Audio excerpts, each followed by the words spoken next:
Sir, क्या कारण रहा कि कुछ दिन पहले आप इंदौर की सड़कों पे जी, आपकी संस्था वाले डॉगी बन के घूम रहे थे। जी, पोरुष संस्था है जो ये काम करती है जी। महिलाओं के विरोध में, पुरुषों के पक्ष में। सर हम महिलाओं के विरोध में नहीं हैं। हम 7 संस्कारवान महिलाओं के पक्ष में हैं, जिनका नाम है माँ, बहन, भाभी, काकी, चाची, नानी, दादी, ताई। एक संस्कारहीन महिला जो बहू या पत्नी के नाम से जानी जाती है, वो जब भी दहेज का, घरेलू हिंसा का झूठा प्रकरण दर्ज कराती है, तो उसका पहला टारगेट होता है अपनी सास जो कि किसी की माँ है, दूसरा होता है ननंद जो कि किसी की बहन है, तीसरा होता है भाभी जो कि किसी की भाभी है, दादी, चाची, ताई। ये सब तो हमारी संस्था पौरुष का नाम जरूर पौरुष है और ये मैंने श्रीमद् भगवद गीता से लिया है, पुरुषार्थ शब्द जो श्री कृष्ण ने कहा है। लेकिन हम 7 संस्कारवान महिलाओं के पक्ष में हैं, एक संस्कारहीन महिला के खिलाफ हैं। हम परिवार बचाने का काम कर रहे हैं, परिवार तोड़ने का काम कतई भी हमारा नहीं है। इसलिए हम पूरी तरह से महिलाओं के पक्ष में हैं। सर, क्या कारण है इसमें कि महिलाएं सीधे सीधे कुछ भी बात होती है, घरेलू बातें होती हैं, जैसे छोटी मोटी बातें होती हैं, उसको लेकर भी सीधे सीधे 498 लगा देती हैं, जिसमें कुछ धाराएं जो है 498 के साथ में लगा दी जाती हैं। कहाँ तक ये योग्य है और कहाँ तक ये परिवारों के लिए सही है, गलत है? देखिए सर, महिला स्वतंत्रता और सशक्तिकरण के नाम पर पिछले कुछ सालों से बहुत ज़्यादा लंपटता, स्वेच्छाचारिता, अमर्यादिता और किसी हद तक व्यभिचारिता पैदा कर दी गई है। स्वतंत्रता सदैव मर्यादित होती है। अगर अमर्यादित है तो वो उच्छृंखलता है, स्वेच्छाचारिता है, व्यभिचारिता है। यही एक कारण हो गया है कि महिला ने तथाकथित सशक्तिकरण और स्वतंत्रता का दुरुपयोग करते हुए स्वेच्छाचारी हो गई, उद्दंड हो गई, पथभ्रष्ट हो गई और बात कुछ और होती है, आरोप कुछ और लगा दिए जाते हैं। कई केस में ऐसा होता है कि महिला के एक्स्ट्रा मैरिटल अफेयर होते हैं, वो जब ससुराल वालों को मालूम पड़ जाता है तो सीधे 498 दर्ज करा देती है, घरेलू हिंसा दर्ज करा देती है। आजकल तो पुलिस से मिलकर के साजिश करके पति के खिलाफ रेप और अननेचुरल सेक्स के भी मुकदमे दर्ज हो रहे हैं। तो ये जो है, ये तथाकथित स्वतंत्रता का दुरुपयोग है। क्या कारण है 2005 में जो घरेलू हिंसा अधिनियम और 2013 में जो अधिनियम बने हैं, जी, उसका कितना दुरुपयोग अभी हाल के फिलहाल में हो रहा है? क्योंकि आईपीसी और सीआरपीसी होने के बावजूद ये जी। क्यों ये नियम की ज़रूरत पड़ी? देखिए सर, आईपीसी और सीआरपीसी में सारे दंड के प्रावधान हैं, सारी जो भी अपराध है उनका विवरण है। अब 2005 में घरेलू हिंसा अधिनियम लाया गया, जो कि एक तरीके से देखा जाए आर्बिट्रेटरी है, मतलब मन मर्जी का कानून है। इस कानून को चैलेंज भी किया गया है और निश्चित तौर पर इस पर सफलता भी मिलेगी। जब यदि पत्नी बोलती है कि मेरे साथ मारपीट हुई तो आईपीसी में 323, 324 ऑलरेडी है। पत्नी बोलती है मुझे गाली गलौज किया गया तो आईपीसी में 294 ऑलरेडी है। फिर इस घरेलू हिंसा कानून को विदेशों से कॉपी पेस्ट करके भारतीय परिवार में, भारतीय संस्कृति में जबरन घुसपैठ क्यों कर कराया गया? क्योंकि विदेशों में तो ठीक है, मान लिया वहाँ घरेलू हिंसा हो सकती है, लेकिन भारत में इस तरह की कोई चीज़ नहीं है। भारत में स्त्री को हमेशा यत्र नार्यस्तु पूज्यन्ते रमन्ते तत्र देवता प्रथम स्थान है। लेकिन ये पति पत्नी के बीच में गोला बारूद बम डालने का एक प्रयास किया गया है और उसके कारण परिवार निरंतर विखंडित हो रहे हैं। ये घरेलू हिंसा जो अधिनियम है, क्या जी, है? थोड़ा शॉर्टली बताइए कि क्या है इसके? देखिए घरेलू हिंसा अधिनियम में पूरे संसार में ऐसा नहीं है कि सिर्फ पत्नी को ही के साथ ही हिंसा होती है। पूरे विश्व के अंदर ये जेंडर इक्वल है। अगर पत्नी उठाकर पति को बर्तन से मार देती है और पति फ़ोन करता है तो पत्नी अरेस्ट हो जाती है। पति यदि पत्नी पर हाथ उठा लेता है तो पति अरेस्ट हो जाएगा। लेकिन भारत में माना गया है कि नहीं, हिंसा सिर्फ पुरुष ही करता है। पता नहीं इस राष्ट्र के अंदर कुछ फेमिनिज्म और अर्बन नक्सलियों ने ये स्थापित कर दिया है कि मर्द जन्मजात अपराधी होता है, जन्मजात गुनाहगार होता है, जन्मजात पापी होता है और स्त्री जन्मजात निर्दोष होती है, अबला होती है और निरपराध होती है। ये जो है, इसके कारण इन्होंने ये घरेलू हिंसा कानून को विदेशों से कॉपी पेस्ट किया। घरेलू हिंसा कानून इतना गंदा है, उसमें इतने गंदे प्रावधान किए गए हैं कि अगर एक पत्नी अपने पति के मकान पर कब्जा कर ले, उसे घर से धक्के देकर के निकाल ले, अपने प्रेमी को ला करके अपने साथ रखे, प्रेमी से बच्चा पैदा कर ले, तो बच्चे का भरण पोषण भी पति को देना पड़ता है। उसके अलावा संरक्षण अधिकार है उसमें।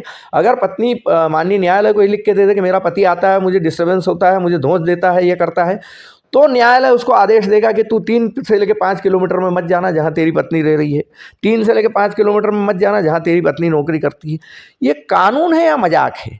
ये तो सीधे सीधे अन्याय है, अत्याचार है।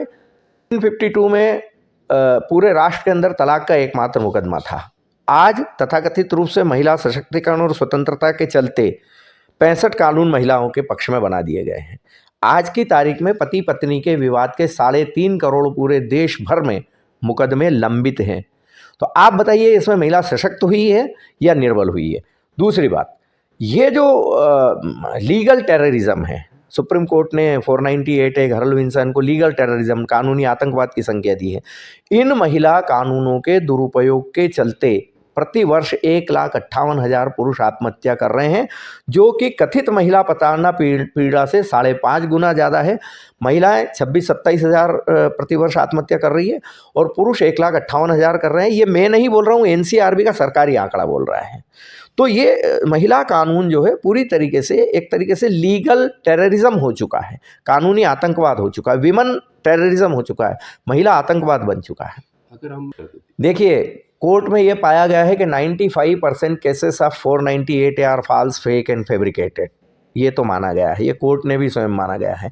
लेकिन इसमें जो इसकी जो दर है, अपराध घटित होकर के अपराधी को सज़ा देने की दर मुश्किल से 20-22% है। यानी कि 78 से लेकर के 80% तक के मुकदमे झूठे कोर्ट में साबित हो जाते हैं। वो साबित भी नहीं हो जाते हैं, साबित हो नहीं पाते हैं, इसलिए वो निरस्त हो जाते हैं, कैंसिल हो जाते हैं। पुरुष की क्यों जरूरत पड़ी और कितने लोगों की आप इसमें मदद कर पा रहे हैं? देखिए, श्रीमद् भगवद गीता 2 अध्याय सांख्य योग में श्री कृष्ण कहते हैं अर्जुन से कि हतो वा प्राप्स्यसि स्वर्गम जीत्वा वा भोक्ष्यसे महिम तस्मात् उत्तिष्ठ कौन्तेय युद्धाय कृत निश्चय। हे अर्जुन, इस युद्ध में तुझे जबरदस्ती डाला गया है। अगर इस युद्ध में तू हताहत हो जाता है तो तुझे स्वर्ग की प्राप्ति होगी, क्योंकि तूने धर्म युद्ध किया, धर्म के लिए युद्ध किया। और अगर तू इसमें जीत जाता है तो मेरे द्वारा बनाई गई सुंदर सृष्टि का उपभोग करेगा। इसलिए हे अर्जुन, उठो और युद्ध के लिए तैयार हो जाओ। यही हमारा भी कहना है। हमने पुरुष शब्द लिया है श्रीमद् भगवद गीता से। पुरुषार्थ की परिभाषा सांख्य योग में बहुत अच्छे से दी गई है। विपरीत परिस्थितियों में संयम के साथ स्वविवेक से सही निर्णय करते हुए युद्ध के लिए रत हो जाना, यही पुरुषार्थ की परिभाषा है। और हम भी चूँकि जैसे ही मुकदमा दर्ज होता है, व्यक्ति और उसका पूरा परिवार अवसाद में चला जाता है, आत्महत्या करने की सोचते हैं, कई बार मार डालने की सोचते हैं। न तो पुरुषों को इस तरह के मुकदमे दर्ज हो जाए तो आत्महत्या करना चाहिए अवसाद में आकर के, और न ही उन्हें किसी और को मारने का काम करना चाहिए। जैसे कई छोटे परिवारों में और ग्रामीण क्षेत्रों के अंदर स्त्री अगर थाने पे चली गई तो मार डालते, ये कोई विकल्प नहीं है।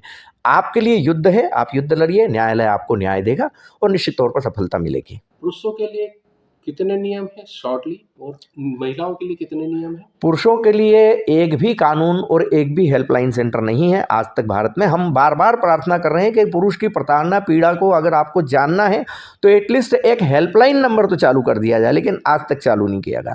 अगर हेल्पलाइन नंबर चालू कर दिया जाएगा तो एनसीआरबी का आंकड़ा और ज़्यादा बढ़ जाएगा, क्योंकि अभी तो पुरुष बता ही नहीं पा रहा है कि मेरे साथ में क्या हुआ है। वो हमें ज़रूर बता देता है, संस्था का जरूर हेल्पलाइन नंबर है, उस पर जरूर ये सब आती है, लेकिन सरकारी कोई भी नहीं है।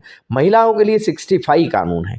अब एक तरफ एक भी कानून नहीं, आप इसमें भी देखिएगा, एक तरफ एक भी कानून नहीं है, एक तरफ सैकड़ों करीब 65 कानून है, 5-6 डजन कानून है। तो फिर निश्चित तौर पे जब पुरुष चारों तरफ से हताश हो जाता है, निराश हो जाता है, कहीं उसकी सुनवाई नहीं होती, कोई प्लेटफॉर्म नहीं होता, अंततोगत्वा अवसाद में आके या तो वो मर जाता है या सामने वाले को मार डालता है। और ये दोनों भारतीय संस्कृति, सामाजिक जो हमारी संरचना है और परिवारों के लिए अत्यंत नुकसानदायक है, बहुत ही हानिकारक है। देखिए, हमारे बाबा साहब आम्बेडकर साहब ने जो संविधान लिखा है बहुत विशाल लिखा है और बहुत अच्छा लिखा है। उसके प्रियम्बल, जिसको प्राकथन या प्रस्तावना है, उसी में कहा गया है कि we the people of India, हम भारत के लोग। उसमें एक जगह समता शब्द भी है, और यही समता शब्द जो है फंडामेंटल राइट्स में भी लिया गया है। धारा 14 बोलती है equality before law and equal protection of law. समान स्त्री पुरुष के लिए समान कानून होगा और समान कानून ही दोनों की संरक्षण करेगा। लेकिन कहाँ होता है, जब एक मर्द अपनी माँ को उंगली पकड़कर थाने पे ले जाता है कि मेरी पत्नी इसको मारती पीटती खाना नहीं देती है, तो थाने से भगा दिया जाता है कि इस बुढ़िया को ले जा वरना पूरे खानदान को बंद कर देंगे। लेकिन वही अगर पत्नी पहुंच जाती है तो पूरे परिवार के खिलाफ मुकदमा दर्ज होता है। तो फिर इक्वलिटी बिफोर लॉ है नहीं, इक्वल प्रोटेक्शन ऑफ लॉ नहीं है। ये एक्चुअली हुआ है फंडामेंटल राइट के 15(3) के अंतर्गत जो प्रोविजन दिया गया है कि provided the special arrangement can be done for the welfare of women and child, स्त्री और बच्चों के लिए कल्याण के लिए विशेष प्रावधान किए जा सकते हैं तो कीजिए, लेकिन वो विशेष प्रावधान पुरुषों के खिलाफ करके सरकार ये जताना चाहती है कि हमने महिला का कल्याण कर दिया। अब 498A मसलन जैसे बना दिया गया, 498A में पति के खिलाफ 498A दर्ज करने के बाद उसको अरेस्ट कर लिया गया, उसको और उसके परिवार को जेल भेज दिया गया, तो क्या उस महिला का हित हुआ? घरेलू हिंसा में अगर पुरुष को पति को घर से बाहर बेदखल कर दिया गया, पत्नी ने कब्जा कर लिया, प्रेमी उसका साथ में रहना शुरू कर दिया, तो क्या ये महिला का कल्याण हुआ? मुझे ये चीज़ समझ में ही नहीं आ रही कि इतने बड़े बड़े विद्वान, इतने बड़े बड़े प्रकांड पंडित लोग बैठे हुए हैं, जानकार बैठे हुए हैं संविधान के, लेकिन महिलाओं के हित में कानून न बना करके एंटी मेल कानून बना रहे और बोल रहे कि हमने महिलाओं का हित कर दिया। इसी के कारण निरंतर भारतीय संस्कृति की, भारत की समाज की प्राथमिक इकाई जिसे परिवार कहते हैं, निरंतर टूट रहे हैं। और अभी तो ये हो गया है कि शादी के 6 महीने बाद ही सारी धाराएं लग जाती, कई केस में तो 6 दिन बाद भी 498A लग जाता। तो ये अत्यंत नुकसानदायी है हमारे राष्ट्र के लिए, क्योंकि अगर परिवार नष्ट होगा तो समाज नष्ट होगा, समाज नष्ट होगा तो पूरा देश नष्ट हो जाएगा। आपको